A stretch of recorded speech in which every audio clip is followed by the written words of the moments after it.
아베 수상이 저격을 당해가지고 죽었다는 이야기를 뉴스에서 봤습니다.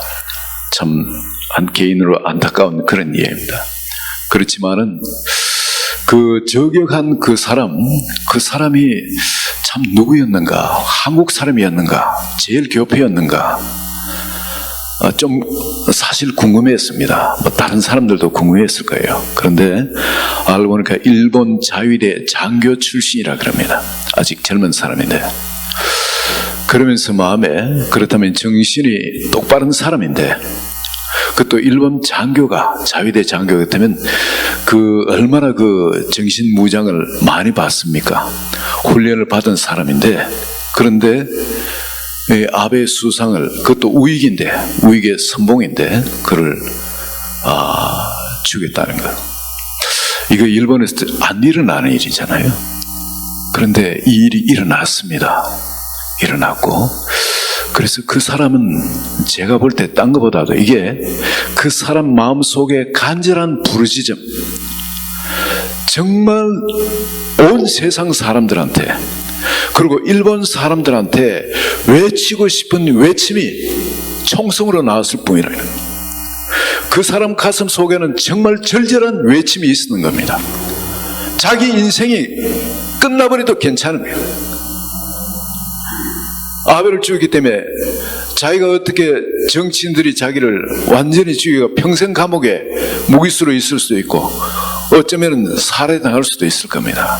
죽임을 당할 수도 있고 사형범으로 끝날 수도 있을 겁니다. 그렇지만은 그 속에 외치고 싶은 그 외침이 얼마나 절절했으면 저렇게 표현되어질까?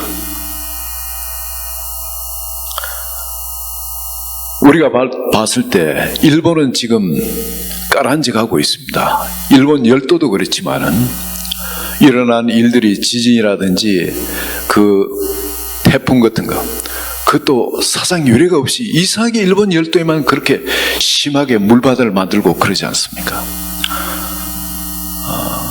화산도 계속 터지고 있고 이상한 일들이 일본은 계속 일어나고 있습니다. 그뿐만 아니라 나라의 화폐도 엔화가 그렇게 기저통화로서 힘을 쓰고 하다가 엔화도 지금 허물어지죠. 그리고 또한 여러분 사업들도 그 나라 기업들도 지금 다 허물어지고 있습니다. 전자산업에 그렇게 파나소닉, 소니 뭐 등등 일본의 유명 브랜드들이 지금 미국에 보면 안 보이지 않습니까? 삼성, LG 이런 것들이 판을 칩니다.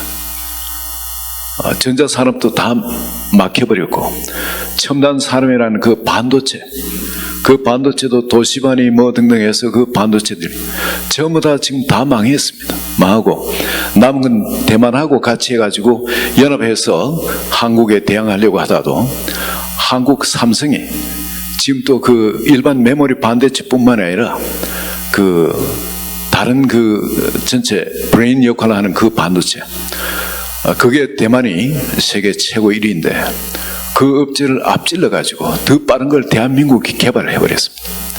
그 머리 다 지금 초상이 난 거예요 지금. 그래서 한국이 이 그럼에 대만의 그 업체를 그냥 인수해버리려고 합병해버리려고 지금 나서고 있는 그런 상황입니다. 그런데 이때 이제 일본 우익 기수가 되는 아베가 나와가지고 다시 일본을 무장하고자 하는 그런 움직임으로 나올 때 그때 이 속에 이 나라를 바라보고 있는 이 젊은 사람 이 사람이 나라를 얼마나 염려를 했겠습니까? 까란져가는 나라가 이런 방향으로 나와서는 안 된다는 게 있겠죠. 마음속에 응축됐던 한같은 그것이 온 국민이 알 수 있도록 그 부르짖음이 그렇게 총성으로 터져나온 거라 저는 확실히 그렇게 믿습니다. 그런데 이와 같은 상황이 지금 오늘 성경 본문에 그대로 예레미야를 통해서 일어나고 있습니다. 예레미야 속에는 정말 멈출 수 없는 불길 같은 것이 있습니다. 나라가 망한다는 걸 자기 백성들한테 이야기하면 얼마나 사람들이 싫어합니까? 자기 친척 가족들까지도 자기를 싫어해요. 안 볼라 그러면 해를 가하려 그러고 사람 취급도 안 하려 그러고 그럽니다. 그렇지만은 자기는 봐버린 것이 있습니다. 하나님께서 보게 하시고요. 살고 남은 가지를 보게 하시고, 그리고 내가 이처럼 살고 남은 가지, 그게 빨리 시행한다는 단어입니다. 그게 같은 히브리 단어로. 근데 내가 이렇게 빨리 시행하려 하느라 지금 빨리 일이 일어난다는 겁니다. 뭘 보느냐? 기울이진 가마솥을 봅니다. 이 재앙이 이렇게 이 나라에 부어질 거라는 거예요. 자기가 그걸 하나님 보게 하신 걸 봐버린 겁니다. 그리고 일이 나라가 망하는 거, 이제는 바벨론한테 철저히 망하는 거, 사람들이 다 사륙을 당하고 살아남은 사람 노예로 끌려가고, 이걸 봐버렸는데 이것을 이야기하면 사람들이 죽이려고 달아들어요. 너무 괴롭히니까. 그래서 말을 안 하려고 참고 있으면은 속에서 주님의 불이 돌아가 견딜 수가 없는 거예요. 너무 괴로운 거예요.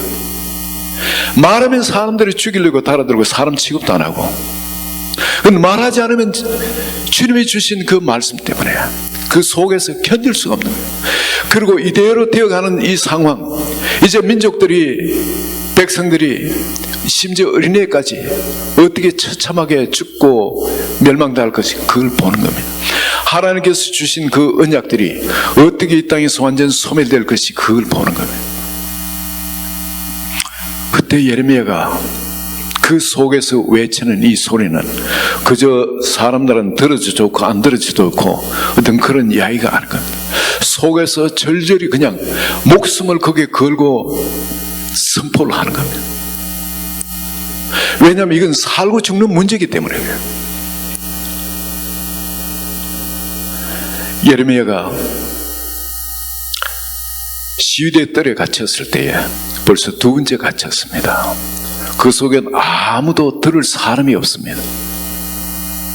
근데 주님께서 이렇게 말씀하십니다. 너는 내게 부르짖으라. 아무도 듣는 사람 없는데 너는 내게 부르짖으라. 내가 네게 응답하겠고 네가 알지 못하는 크고 비밀한 일을 네게 보이리라. 즉 네가 경험하도록 이 세상에 그걸, 영적인 세계에 그걸 이 세상에 끌어다가 주겠다는 겁니다. 이를 행하시는 여호와, 그것을 지어 성취하는 여호와, 그 이름을 여호와라 하는 이가 이같이 이른다는 겁니다. 틀림없이 그대로 일어나는 거니까 너는 내게 부르짖기만 해라. 부르짖기만 하면 내가 이 일을 너에게 일해주겠다. 부르짖으면 듣는 사람이 있어야 되잖아요. 듣는 사람은 하나님밖에 없습니다. 그러나 너는 내게 부르짖으라. 바로 그것을 듣고서 예레미야는 끊임없이 부르짖기 시작합니다. 여러분, 부르짖는다는 것이 소리를 크게 내가지고 부르짖는 것도 부르짖는 겁니다. 그러나 여러분, 이 부르짖는다는 것은 우리 속에, 그 속에, 이게 사무엘상 1장에 보면은 한나가 하나님께 기도할 때에 그런 이야기 나옵니다. 한나가 부르짖었는데 소리는 들리질 않았어요. 엘리 제사장이 본 적 우물우물 입으로 우물우물 하는 것 같아요. 술 취하는 것처럼 그렇게 착각을 했다 그러죠. 그 부르짖는 것을 갖고 어떻게 표현했냐면은 너 술 좀 작작 마시라 뭐 그렇게 이야기를 했죠. 그랬더니 한나가 하는 이야기가 내가 술 취한 것이 아니라 날 나쁜 여자로 여기지 마소서. 내 마음을 하나님께 통한 것밖에 없다. 내 마음을 쏟아부었다는 겁니다. 내 마음을. 여러분, 우리가 소리를 크게 내가지고 남이 들리도록 부르짖는 것도 부르짖는 기도지만 정말 기도를 통해서 내 마음을 하나님께 그대로 쏟아부은다면, 옮긴다면 그것도 부르짖는 기도인 겁니다. 그 예레미야는 끊임없이 마음속에 그냥 부르짖을 수밖에 없죠. 끊임없이 자기 마음을 하나님께 쏟아부을 수밖에 없습니다. 그만큼 속에는 불이 있는 겁니다. 견딜 수 없는 불이 있는 거예요. 이 나라 백성이 어떻게 되는지 그걸 보기 때문에 끊임없이 그 일본 젊은 사람이 총으로 그렇게 온 세상에 부르짖는 것처럼 예레미야도 할 수만 있으면 끊임없이 그렇게 온 세상이 들을 수 있도록 총을 쏘고 싶었을 거예요. 근데 그럴 수는 없지 않습니까? 선지자니까. 끊임없이 속에서 이 도는 불을 쏟아냅니다. 그리고 그 하나님께서 이렇게 하신다는 증거가 눈에 정확히 보이는에 불구하고 사람들은 여전히 그냥 엉뚱한 선지자들 말을 믿고 하나님이 여전히 우리의 하나님이 결코 이 나라를 망하게 할 수가 없다. 어떤 선민의식에 빠져가지고 여전히 죄 가운데 있는 겁니다. 심지어 어떨 때는 어떤 선지자가 이 예레미야가 한 말은 거짓말이다. 다시 이게 회복되고 어떻게 한다는 그런 이야기 하니까 네가 오래 살지 못하고 죽는다, 올해 죽는다 할 때 실제 그 해 7월 달에 그 선지자가 죽임을 당합니다. 그 사람들이 그걸 봐도 알 거 아니겠어요? 이 사람이 하는 말은 진짜 진실한 하나님의 말씀이다 하는 걸 알 것인데도 불구하고 여전히 미혹 가운데 하나님께로 돌이키지 못하는 겁니다. 확실한 증거들이 보임에도 불구하고 사람들은 그건 깨닫지 못하는 거예요. 심지어 나중에 하나님께서 너희들을 전부 다 다시 고토로 돌아오게 하는데 지금 절망이 아니라 바로 이것은 너희를 향한 나의 생각을 내가 안 하니 평강이다.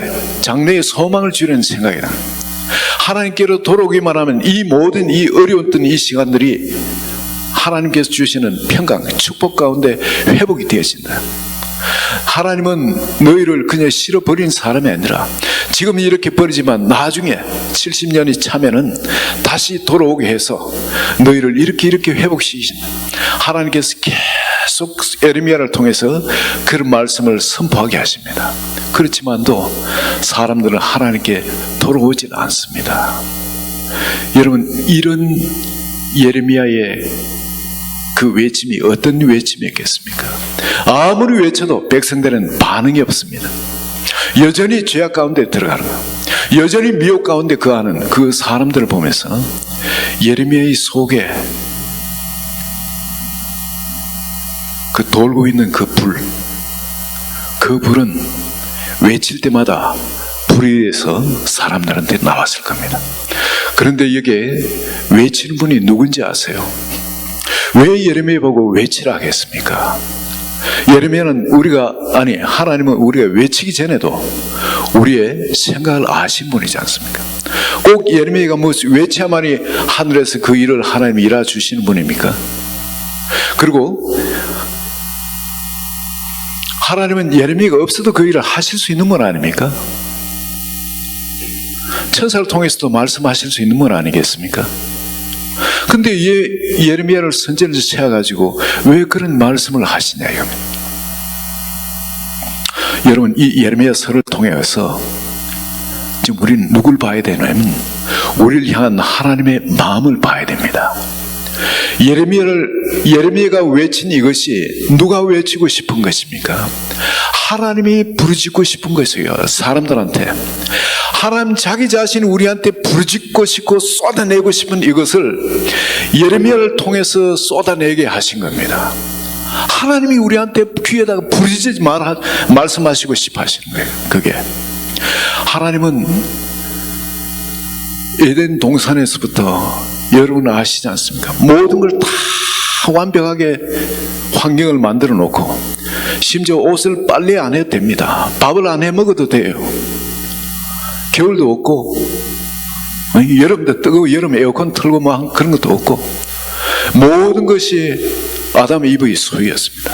단 하나, 에덴 중앙에 있는 이 과일만은 먹지 마라.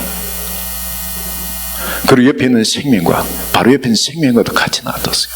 유혹이 있다 할지라도 그까지 이러면 안 되지 하고 생명과를 따먹으면 영생을 얻는데 그럼에도 불구하고 자유의지를 정해놓으니까 그 자유의지를 어디다 씁니까? 죄를 짓는 데 씁니다. 그래서 사람을 에덴 동산에 되지 못하게 하고 내보냅니다. 세상 가운데 살면서 너무 또 타락을 하니까 노아에게 이 땅의 사람들 이 호흡이 120년이 있게 되죠. 수명이 120년이 있게 됩니다. 그리고 이 땅을 멸하겠다. 여러분 그 말을 노아가 들었을 때 사람들 이제 죽는갑다. 그런 하나님을 우리는 살리는 겁니다. 이런 마음을 가질 사람이 누가 있겠습니까? 예레미야가 나라를 망하는 그 모든 사람이 그렇게 칼에 죽고 노예로 끌려가고 그런 나라가 끝나버린 그런 상황에 그 지식을 먼저 알은 예레미야가 눈물로서 그렇게 부르짖었던 것처럼 어쩌면 내가 내 눈이 눈물의 근원이 될까? 그러면서 물의 근원이 될까? 울고 싶어도 눈물이 다 안 나와서 제대로 울지도 못하는 꺽꺽거리면서 울 수밖에 없는 그 슬픔, 그 탄식 가운데 있는 예레미야에게 임했던 그런 슬픔이 노아에게 임하지 않았겠습니까? 120년 동안 여러분 편안하게 방주를 만들고 그랬겠습니까? 방주를 어떻게 만들지 그런 것만 걱정했겠습니까?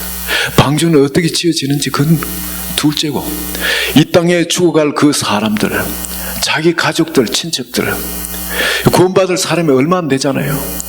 여러분 끊임없이 노아는 복음을 전파를 했을 겁니다. 하나님의 심판도 그것도 복음이에요.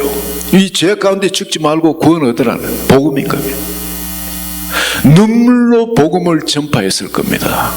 120년 동안에. 그렇지만은 겨우 자기 가족밖에 구원을 못합니다. 다 멸망당합니다. 여러분 그게 사람들이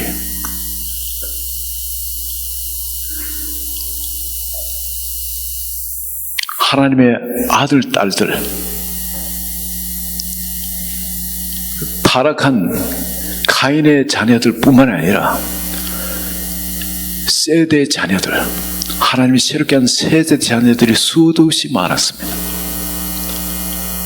그 자녀들이 다 죽임을 당했다는 겁니다. 그들이 하나님을 모르는 사람들입니까? 아니에요. 하나님을 아는 사람들입니다. 다 죽임을 당했습니다. 그 이후에 여러분 하나님께서 다시 그 새롭게 했음에도 불구하고 다 타락해가지고 하나님의 아브라함을 하나 픽업하시죠. 그리고 아브라함 당대에 소돔과 고모라, 그것을 보시면 아브라함에게 먼저 알리고 중보기도 하게 했습니다. 꼭 보면 하나님은 그 일을 하시기 전에 누군가 선지자에게 먼저 그걸 알게 하시고 중보기도 하게 하십니다. 아브라함이 그 일을 놓고 그렇게 중보기도를 했죠. 하나님 앞에 이러다 내가 하나님한테 정말 경을 치지 않을까 떨면서 이번 한 번만 그러면서 하나님께 나가서 끊임없이 중보를 합니다. 그랬음에도 불구하고 10명까지 됐는데 10명은 있겠지 싶은데 소돔과 고모라에 10명이 없어서 그 소돔과 고모라는 불로 멸망을 당합니다. 여러분 그 뒤에 보면 하나님께서 백성을 택해가지고 그 이스라엘 백성들 나라를 만들어가지고 택해가 꺼내는데, 그리고 하나님께서 홍해를 가르시고 그 엄청난 기사와 이적을 경험하게 하시며 하늘에 내린 만나를 먹게 하시며 반석에 솟는 생수를 강수를 경험하게 하시며 매일매일 기사와 이적을 경험합니다. 그런데 40일간 산 위에 올라갔을 때 그 사람들은 타락해버립니다. 아론까지 타락합니다. 예외 없이 타락해요. 한 사람도 타락하지 않은 사람이 없습니다. 산 밑에 있는 사람. 여러분 나는 그러지 않을 것 같죠? 아니요, 이스라엘 백성들 보니까 나도 그 무리 속에 있는 겁니다. 모세는 아니었는데 하나님은 모세를 끌고 산 위에 하나님 앞에 끌고 가 있는 걸 여러분 기억하시기 바랍니다. 여호수아도 시정문 든다고 하나님이 가까운 곳에 있었습니다. 하나님께서 그렇게 거룩하게 변화시킨 모세를 땅에 내려가가지고 타락한 그들을 위해서 40일 금식 기도하게 하십니다. 그리고 용서하게 하시는 거예요. 그냥 하지 않고 주님의 마음, 저들이 멸망당할 걸 하나님 아세요. 미리 타락할 걸 미리 아세요. 그렇지만 그들을 그냥 용서할 수 없으니까. 그러나 그들을 그냥 용서할 수는 아무것도 그들의 의를 찾아올 수 없으니까 누군가가 한 사람을 먼저 끌고 가서 하나님 앞에 거룩하게 하시고 그들 보고 앞에 중재하게 합니다. 중보하게 하시는 겁니다. 그리고 용서를 해주세요. 이게 하나님의 마음. 우리를 향하는 어떻게 하든 간에 작은 것이라도 하나, 뭔가 하나 의를 인정해주고 다시 회복시키고 싶은 이게 하나님의 마음인 겁니다. 여러분, 지금 이게 예레미야도 이 마찬가지입니다. 지금 하나님은 그냥 예레미야에게 이런 말씀을 하세요. 네 성중을 다니면서 이 땅에 한 명이라도 경건한 자, 의로운 자, 그런 자를 찾기만 하면 이 나라를 용서하겠다. 근데 그런 한 사람도 없었다는 거예요. 성경이 정령하는 겁니다. 한 사람도 그런 의로운 사람이, 하나님 보시기 경건한 사람이 그 땅에는 없었다는 거예요. 그 땅에 제사장도 있고 선지자도 있고 다들 예배드리고 그러는데 한 명도 하나님이 찾는 그런 경건한 사람은 없었다는 겁니다. 그래서 용서할 수가 없이 그 나라를 하나님이 그렇게 오랜 세월 정성을 쏟고 키우고 하는 그 약속의 백성, 언약의 백성 이스라엘을 멸망시킬 수밖에 없다는 겁니다. 적들이 와서 하나님 말씀이 약속한 것, 적들이 와서 다 그냥 사륙을 하도록, 심지어 어린애까지, 어린애가 무슨 죄가 있습니까? 그렇지만 심지어 어린애까지 그렇게 다 멸망시키도록.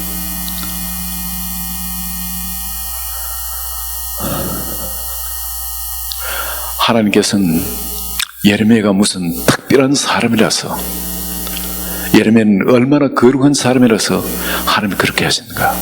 그것도 안 해요. 모세를 불러가 그랬던 것처럼, 노아를 불러가 그랬던 것처럼, 저는 성경 처음 읽을 때에 노아는 하나님께 은혜를 입었더라 하는데, 아니 당대의 완전한 사람인데 뭐 특별히 은혜 입을 것이 있냐? 성경을 보니까 우리가 그래요. 근데 노아를 하나님 픽업하신 겁니다. 노아는 하나님께 은혜를 입었더라. 이렇게 픽업된 거예요. 예레미야도 하나님이 예레미야를 픽업하신 거예요. 그리고 그 하나님의 마음을 보게 하시고 또 앞으로 되어질 일을 놓고 중보하게 하신 겁니다. 예레미야는 이스라엘에 가면은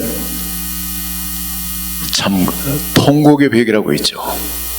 멸망한 그 이스라엘 나라를 놓고 하나님의 그 마음을 생각하면서 통곡하는 그 통곡의 벽이라고 있습니다. 그런데 그보다는 해골의 동굴이라고 있습니다. 하면 꼭 해골처럼 눈이 이렇게, 그리고 여기가 뻐꾸만 이렇게 뚫리가 있습니다. 세 군데 뚫려 있고 꼭 해골 같아요. 해골의 동굴이라고 했는데 그걸 예레미야 동굴이라고 부릅니다. 예레미야가 나라가 멸망하고 그 전에도 그렇지만 거기에 해골의 동굴에 들어가서 거기서 그렇게 울면서 통곡하면서 기도를 했답니다. 그걸 예레미야 동굴이라고 그럽니다. 해골의 동굴이라고 그랬지만 나중에 란 화이트라고 미국 사람이, 아마추어 고고학자, 바로 그 예레미야 동굴 그 밑에 언약궤를 발견했다 그러죠. 안 믿을 수 없는 여러 가지 증거들이 그 사람을 통해서 제시되고 있습니다. 그 언약궤를 그 밑에 숨겨놓고 예레미야가 멸망한 그 나라, 다시 하나님께서 영광 가운데 회복시킬 그 나라를 놓고 얼마나 예레미야가 울부짖으며 통곡을 했겠습니까? 그게 밖에 들렸기 때문에 사람들이 그것을 예레미야의 동굴이라고 그렇게 부릅니다. 그 해골의 동굴을. 그 예레미야의 통곡 소리가 있었기 때문에 그 무서운 해골의 동굴이 은혜의 동굴이 되고 소망의 동굴이 되어진 겁니다. 그 부르짖음이 있기 때문에 말입니다. 예레미야가 뭐라고 이야기합니까? 장차 33장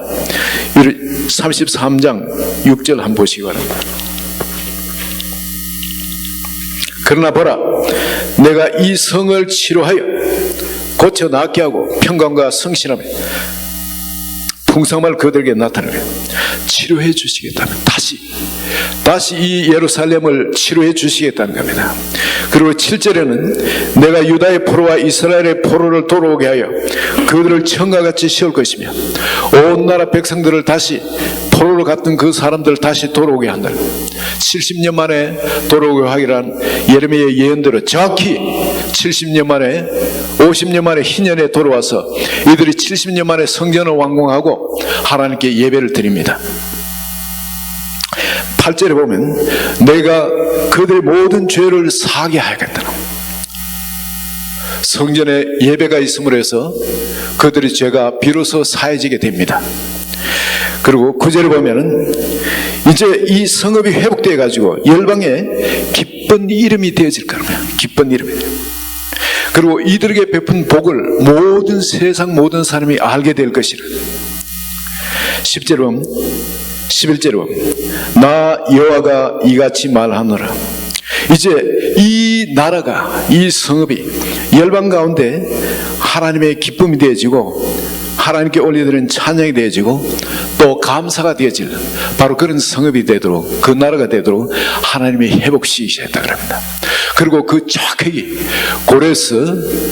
고레스 왕을 통해서 그들이 다시 돌아오게 되어지고 그리고 20년 만에 희년에 50년째 돌아와서 20년 그래 70년째 그들이 성전을 완공하면서 제사를 드리면서 그들의 죄가 사해집니다. 그리고 그 나라를 통해서 온 열방이 정말 하나님의 상천하지에 여호와 하나님이 진짜 하나님이구나, 하나님 정말 살아서 역사하시구나, 그런 일이 있었죠. 그렇지만 이 모든 것은 바로 그림자입니다. 이스라엘의 이 구약의 모든 것은 그림자입니다. 주님께서 분명히 그날 그때가 되면은 예레미야 31장 31절에 보시면은 나 여호와가 말하노라 보라 날이 이르리니 내가 이스라엘 집과 유다 집에 새 언약을 세운다 그래요. 새 언약. 뭐라고 말씀하십니까? 나 여호와가 말하노라 이 언약은 내가 그들이 열조의 손을 잡고 애굽 땅에서 인도해 내는 날에 세운 것과 같지 아니할 것은 내가 그들의 남편이 되었어도 그들이 내 언약을 파하였습니다. 그들의 손을 잡고 애굽 땅에서 인도해 냈다 그럽니다. 주님께서 그들을 업어서 그들을 광야로 옮겼다 그러십니다. 그렇지만도 그들이 내 언약을 파해버렸다. 그래서 33절에 나 여호와가 말하노라 그러나 그날 후에 내가 이스라엘 집에 세울 언약은 이러하니. 자, 그날 후에, 그날이 언제입니까? 이제 예수 그리스도께서 오시고 이후입니다. 그날 후에 곧 내가 나의 법을 그들의 속에 두며 그 마음에 기록하여 나는 그들의 하나님이 되고 그들은 내 백성이 될 것이라. 이제 그 새 법을 우리 속에 둔다는 겁니다. 이 새 법이 뭡니까? 성령의 법입니다. 생명의 법입니다. 바로 언약이신 말씀. 이제 말씀이 우리 속에, 우리를 성전 삼고 우리 속에 들어오십니다. 그리고 우리 마음에 기록합니다. 이 법을 마음에 기록하시게 돼요. 상 가운데 우리가 경험하면서 하나님이 얼마나 놀라우신 분인가 하는 이거를 우리가 경험으로 알 수 있도록, 그래서 우리가 전적으로 하나님을 의지하고 그분이 나의 생명 되어서 나를 통해서 하는 것, 이것이 너무너무 큰 기쁨이 되고 감사가 되지고, 그리고 이게 하나님께 영광뿐만 아니라 나한테도 영광이 되는 그런 새로운 삶, 그런 삶을 우리에게 허락해 주신다는 겁니다. 그날 후에 주님이 주시고자 하는 진짜 것이 바로 본질이 바로 이것이라는. 근데 예레미야가 이렇게 말하죠. 너는 내게 부르짖어라. 이게 뭐냐면은 오늘 주님이 우리를 향해 부르짖고 계시는 겁니다. 그렇게 성경 초부터 태초부터 지금 이렇게 수많은 증거를 가지고 우리에게 말씀을 하시고 보여주시고 해도 여전히 혼미 가운데 빠져있는 이 하나님 백성들, 자기 자녀들, 하나님께서 정말 부르짖지 않으면 안 되는 거예요. 어떻게 하면 우리가 깨달을 수 있겠냐 이겁니다. 어떻게 하면 내 눈이 눈물의 그늘 될까? 이스라엘 백성들 광야에 40년 인도하면서 주님께서 밤낮 내가 저들을 근심을 했다는 거예요. 혹시라도 약속의 땅에 못 들어올까 봐. 그런데 밤낮 근심을 하면서 40년간 인도했음에도 불구하고 여호수아 갈렙 두 사람 뺏기는 못 들어갑니다. 다 죽습니다. 하나님께서 이 이스라엘 백성들은, 그 수많은 백성들을 끊임없이 하나님께서 증거를 보여주시며 말씀을 하셔도 그들은 여전히 혼매가 세상에 빠져가지고 다 멸망을 당합니다. 하나님은 오늘날 예수 그리스도를 보내셔가지고 그 증거를 보여주시며 이제 그 예수님이 우리의 생명이 되셔서 우리 속에 들어오셔서 우리의 새 생명으로 그분이 우리를 통해 사는 삶, 그 새로운 삶을 우리에게 말씀해 놓으시고 볼지어다 내가 세상 끝날까지 너희와 항상 함께 있으리라 말씀하시고, 구약에 그 말씀이 그 하나님이 생명되도록 사는 다윗을 통해서 어떤 삶이 일어났는지, 예레미야를 통해서는 어떤 삶이 일어났는지 그걸 보여주시고 오늘 우리 삶에 바로 주님이 우리의 소망 되어주시고 주님이 바로 우리의 생명 되어주시고 신랑 되셔서 우리를 통해서 열방을 치료하기를 원하십니다. 열방을 회복하기를 원하시고 오늘날도 한 사람, 누군가가 하나님 손에 온전히 붙들 사람이 있다면 모세를 통해서 이스라엘 백성을 이끌어서 약속의 땅에 들였던 것처럼 오늘도 어떤 사람이든 한 사람이 있다면 연세가 많든 여자든 또 과거가 어땠든 상관없이 그 사람을 온전히 성령의 사람, 말씀의 사람, 믿음의 사람, 소망의 사람, 앞에 사랑의 사람으로 변화시키셔서 주님이 함께 하시며 바로 그 언약을, 주님의 그 언약을 온 세상에 오늘도 보여주시는데 하나님은 능력이 부족한 분이 아니십니다. 오늘도 하나님이 우리를 모르고 계신 분이 아니십니다. 오늘도 그 사람을 찾고 계신 줄 믿습니다. 이 자리에 계신 한 분 한 분이 바로 주님, 내가 바로 그 사람이 되길 원합니다.